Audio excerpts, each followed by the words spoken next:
Et donc salut tout le monde les amis, aujourd'hui on se retrouve pour une toute nouvelle vidéo, une vidéo débrief de cette 13e étape du Tour de France 2025.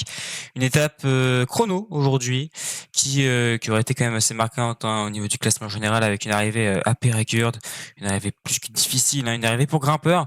Et on va voir que ça a été difficile pour pas mal de coureurs. Et on commence avec les Français. Lenny Martinez, le maillot à poids de ce Tour de France jusqu'à cette étape. Évidemment, on va perdre sa tunique au profit de Tadej Pogacar, mais voilà, Lenny Martinez, aujourd'hui, a fait le chrono à fond. Voilà, et au début, il n'était pas parti forcément dans sa tête pour le faire à fond, puis finalement, il le fait à fond. Visiblement, la jambe était plutôt bonne. Il a expliqué en conférence de presse derrière que sur la fin, à la mi-parcours, il avait eu un petit peu de mal à terminer parce que c'était dur. Et oui, les plus forts pourcentages étaient à la fin et non au début. Donc il fallait rester intelligent dans sa manière de courir. Bah, c'est pas grave, Lenny, il est jeune, il apprend. Et c'est bien ce qu'il a fait, franchement. 9e du chrono, je crois. Donc une très bonne performance de sa part. Maintenant, voilà, il joue pas le général de toute manière. Donc rien d'important. C'est aussi l'occasion de prendre en confiance. Passe à un Français qui est bien plus intéressant. Je parle évidemment de Kevin Vauquelin. Et oui, Kevin Vauquelin, dont on attend beaucoup à l'heure actuelle sur ce Tour de France, dont on attend peut-être même trop. Il fait pas un mauvais chrono, Kevin Vauquelin. Certains disent que voilà, il a complètement perdu pour le top 5. Ça va être compliqué de façon de base, on le savait, mais que il a beaucoup perdu de temps et certains trouvent qu'il a beaucoup perdu de temps. Moi, je trouve qu'il a pas perdu de temps tant que ça finalement. Quand on regarde, il fait un chrono plutôt logique, même un peu mieux que logique, j'ai envie de dire. Et ouais, non, il fait un bon chrono. Il l'a dit lui-même, il faut que mon corps souffre. Mon corps n'est pas habitué à ce genre de souffrance. Donc écoutez, moi je trouve ça plutôt cohérent. Voilà, c'est tout. Mais non, franchement, Kevin Vauquelin qui a bien fini aussi son étape, qui s'est battu et qui se bat pour aller chercher ce top 10 au classement général, même si je pense que en troisième semaine, ça va être beaucoup plus compliqué que ça. Et on passe maintenant à la bataille pour le classement général, pour le top 5 de ce classement général évidemment, et on va commencer avec Primoz Roglic qui a sorti une perf XXL. Il a parmi les sockets aujourd'hui et on voit que ça marche beaucoup mieux pour le Slovène qui fait quand même troisième de l'étape. Franchement, une très grosse performance derrière les deux ogres. Un Primoz Roglic rassurant qui, pour moi, peut faire une bonne fin de Tour de France, honnêtement. Il a fait un chrono assez énorme. Alors on sait qu'en chrono il est fort, mais là franchement il m'a impressionné Primoz Roglic. Et non, très très grosse perte de la part du Slovène. Et Chariot Bora, est-ce qu'il y a vraiment un leader? Est-ce que Lipovic va être leader? Est-ce que Roglic va être leader? Ils vont pouvoir jouer coup double et ça va peut-être les avantager pour aller chercher la troisième place au classement général.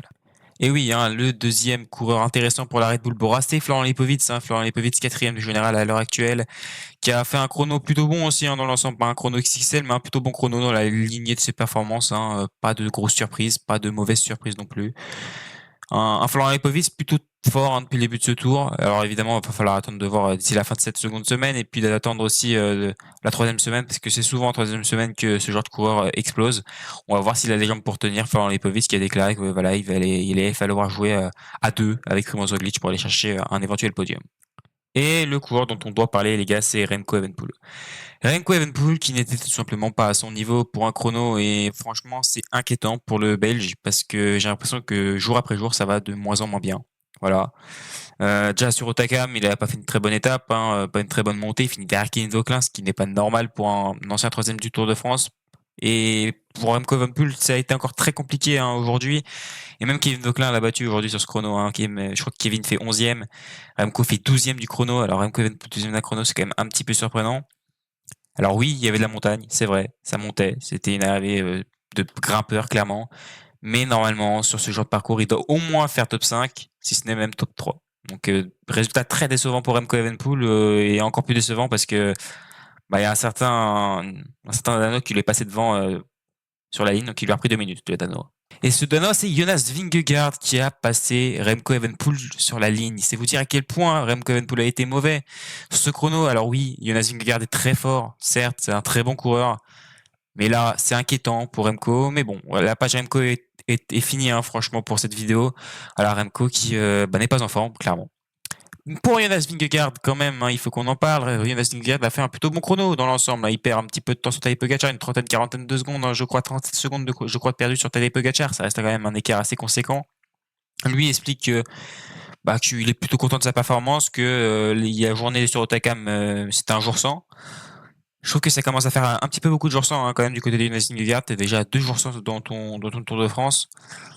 C'est un peu plus que jouer des jours sans. Alors je pense qu'il dit ça parce qu'il veut garder espoir pour la suite du classement général. Il a dit de toute façon il va se battre jusqu'au bout pour aller chercher les Pogacar, mais l'écart actuel, le classement général est de 4 minutes. Et non, c'est trop. Je pense pas que Vingegaard ait les moyens d'aller chercher Tadej Pogacar. Il est clairement en dessous, le Danois. Il n'y a pas de débat possible. Hein, Vingegaard est en dessous, point barre. Et je pense que il va bien falloir qu'il se concentre sur cette deuxième place quand même, parce que certes, il a de l'avance sur le troisième, mais il a 3 minutes d'avance, je crois. Mais attention, hein, Vingegaard, s'il a un autre jour sans, il peut perdre 3 minutes sur l'un des de ceux de derrière. Alors c'est vrai que le chrono qu'il fait est plutôt bon, mais non, franchement, les performances ne sont pas au niveau, hein, je le répète encore une fois, par rapport à l'étape d'Otakam. Une journée sans, ça me paraît un petit peu bizarre comme justification. Alors on va attendre de voir pour la suite. Hein. Moi, j'espère le voir dans une journée non sans. Je veux le voir dans une bonne journée, Jonas Vingegaard, parce que j'aimerais bien savoir ce que c'est une bonne journée pour lui. Voilà, une journée où il n'est pas dans une journée sans.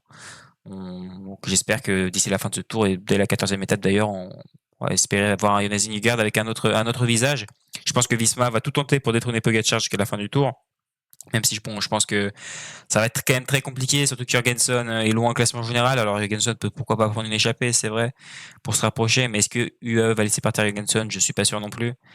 Et puis bon, on va pas se mentir, Jorgensen ne peut pas réellement faire peur à Tadej Pogacar. C'est pas un coureur qui est capable d'aller gagner le Tour de France. On va pas se le cacher. Voilà, Visma Leasebike doit tout simplement jouer au maximum pour faire exploser les coéquipiers de Pogacar. Et puis il va falloir que Vingegaard soit plus fort que Pogacar, c'est tout. Hein. Là, c'est 1 contre 1. Voilà, Jorgensen n'est pas au niveau de Primoz Roglic de 2022, hein, il faut être honnête aussi. Donc non, Pogacar pour moi a un clair avantage sur Vingegaard avec 4 minutes d'avance en prime. Ça va être compliqué pour Donald d'aller détrôner. Et on passe donc au vainqueur, c'est une grande surprise. Tadej Pogacar s'impose à Peyraguert sur ce chrono. Bon bah voilà, pas de grande surprise, on le savait hein, de toute manière que Pogacar allait probablement s'imposer. C'est l'homme fort de ce Tour de France et de cette saison même tout court.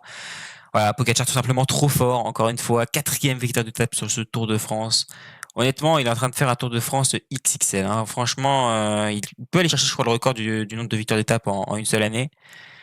Et ouais, non, ce chrono est révélateur. Hein. Il est au-dessus de tout le monde. Voilà, il n'y a pas de débat. Il a fait le chrono à bloc et il était plus fort que tout le monde. Il y a aussi une stratégie hein, qui était à prendre en compte, c'est le fait que la plupart des équipes sont parties en vélo de chrono dans les favoris. Remco est parti en vélo de chrono, Vingegaard est parti en vélo de chrono, Roglic et Lipovic sont partis en vélo de chrono.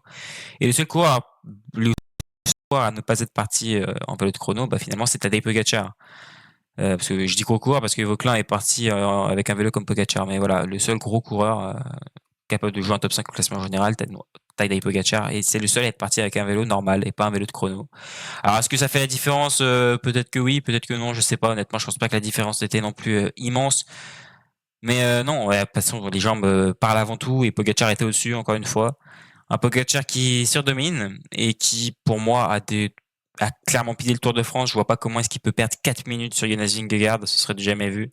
Je pense que maintenant, il a juste à gérer jusqu'à Paris, pas prendre de risques, et puis ça devrait aller pour Tadej Pogacar, avec une très belle victoire aujourd'hui, hein, franchement, où il a vraiment fait un chrono énorme. Pas de grande surprise non plus, hein, évidemment, avec une arrivée comme ça, un petit peu punchy, sachant que c'était un col en entier. On sait qu'il est bon grimpeur, on sait qu'il est bon puncher, je voyais pas vraiment comment il pouvait perdre le chrono. Au maillot jaune, aucun changement évidemment. Le maillot jaune, Tadej Pogacar conserve son avance et voire même l'agrandit sur le second Jonas Vingegaard. Au maillot vert, pas de changement non plus. Jonathan Milan conserve sa tunique, mais pour combien de temps? Parce que si Tadej Pogacar gagne les 4 prochaines étapes de montagne, bah il sera tout simplement en vert, Tadej Pogacar. Et franchement, c'est pas impossible quand on voit ce qui est en train de se passer sur les routes du Tour. Au maillot à poids, pas de changement là aussi, hein. Tadej Pogacar conserve sa tunique et creuse même sur Lenny Martinez, il a 10 points d'avance. Alors est-ce que là aussi le classement de mes grimpeurs est terminé? Ça, on le saura dans les prochaines étapes de montagne. On va voir hein, si Lenny Martinez déjà a les jambes pour aller jouer les points. Et puis on va voir si Pogacar a l'intention d'aller chercher ce maillot à poids. S'il met à rouler et qu'il veut gagner les étapes, évidemment qu'il le gagnera. Maintenant, ça prend des ressources pour lui et puis pour ses coéquipiers aussi, en sachant qu'il veut faire le Tour d'Espagne, je crois. Donc s'il va enchaîner avec le Tour d'Espagne, faut pas non plus qu'il laisse trop d'énergie, surtout si il y a un Vingegaard qui vient se planter son nez. Même si bon, de toute façon, on le voit, hein, Vingegaard n'est pas au niveau. Au maillot blanc, Remco Evenepoel conserve sa tunique, mais pour pas grand chose. Hein. Je crois qu'il y a 6 secondes d'écart avec Lipovic ou un truc du genre. Hein. Pas très gros écart. Et Evenepoel, c'est inquiétant, les gars. C'est inquiétant, je le disais déjà tout à l'heure.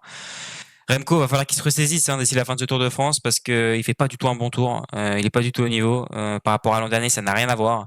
Et c'est vraiment pas du tout bon pour lui. Alors, c'est vrai que il y a eu, certes, c'est vrai, cette chute en début de saison où il a dû retarder cette chute avant même sa saison, où il a dû retarder son début de saison et commencer fin avril. Alors c'est vrai que pour un coureur cycliste, ça a des avantages, mais il est quand même pas du tout au niveau et j'espère que ça va aller pour lui parce que s'il veut changer d'équipe, parce que pour moi, il faut qu'il change aussi d'équipe parce que son équipe l'aide pas du tout pour jouer en haute montagne. Il va falloir qu'il montre aussi mieux que ça parce que jouer une équipe comme Ineos, par exemple, c'est compliqué d'avoir un Remco Evenepoel dans son équipe s'il garde ce niveau-là.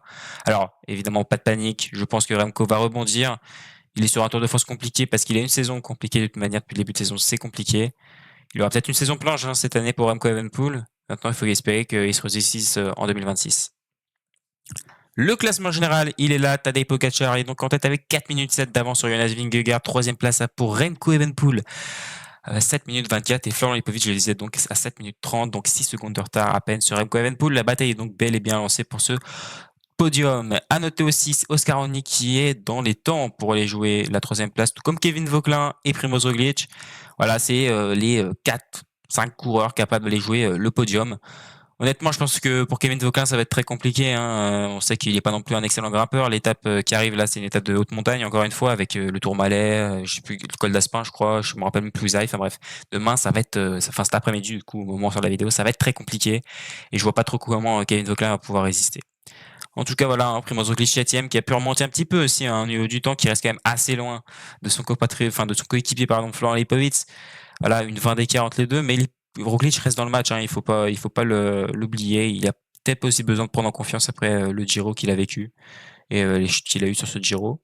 Johan Nessen, lui, est 8e. Je pense que pour la course pour le podium, ça va être compliqué pour Tobias Johan Nessen, mais le top 10 c'est plus qu'envisageable. Pareil pour Félix Gall, la course au podium est pliée pour moi. Il va falloir que Félix Gall se concentre uniquement sur ce top 10 et peut-être un top 8 à la rigueur, mais ça va être compliqué d'aller chercher plus loin. Puis pour Matteo Jorgensen, voilà, l'écart est là. Il y a 10 minutes d'écart entre Vingegaard et Jorgensen. Je pense que Jorgensen va pouvoir prendre une échappée. Je pense qu'il va falloir faire ça pour Jorgensen parce que il est pas au niveau. Il est pas au niveau tout simplement de Matteo Jorgensen. On l'a vu depuis le début de ce Tour de France, c'est compliqué.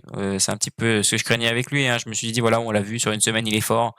Maintenant, on voit que sur 2 semaines, ça tient pas. Voilà, tout simplement. Il a pas la caisse pour faire 3 semaines de tour et même pas 2 semaines. Donc 3 semaines, c'est même pas la peine d'envisager plus. Je pense que Visma Leseback va devoir se concentrer vraiment à 100% sur Jonas Vingegaard pour les années qui viennent parce que sinon ça marchera pas. Je pense que par exemple Simon Yates est capable d'aller faire mal à Tadej Pogacar si jamais il le joue à 2 avec Vingegaard. Ça reste le vainqueur sortant du Tour d'Italie. Je pense que Simon a encore un très bon niveau et est capable d'aller faire encore mieux que ce qu'il a fait jusqu'à maintenant. Donc non, je pense que Jorgensen n'était peut-être pas la meilleure carte à jouer sur une course de 3 semaines. Voilà, en tout cas, maintenant, on va passer au prono pour cette prochaine étape. Et moi, je mets sur une HCP qui va au bout. Je vois pas l'équipe encore une fois rouler ou l'équipe Visma Leseback rouler. Je vois bien une échappée au bout et pourquoi pas parier sur un Français. Et oui, si on pariait sur Lenny Martinez, voilà, Lenny Martinez qui a besoin de prendre en confiance et qui doit aller gagner une étape, les gars, s'il veut remporter ce Madonna Grimpeur. Il a plus trop le choix, à vrai dire, sinon ça va être compliqué si Pogacar gagne tout derrière. Je vois bien Lenny Martinez aller s'imposer, honnêtement. Il manque quand même de bonnes choses. Alors certes, il y a un jour il est pas bien, un jour il est bien. J'espère qu'il sera bien pour cette 14e étape. On verra bien de toute manière. On se rapproche mine de rien petit à petit de la fin de ce Tour de France. On en arrive déjà à la fin de ce Tour de France. C'est dire à quel point ça passe vite. Mais ouais, j'espère que Lenny Martinez sera capable d'aller chercher une étape et je pense qu'il en est capable. Voilà les gars, c'est tout pour cette vidéo. J'espère qu'elle vous a plu. N'hésitez pas à liker, à vous abonner. Ça m'aide énormément pour le référencement. Nous, on se retrouve très vite pour une nouvelle vidéo. Allez, bye bye tout le monde. C'était Cycling Dream.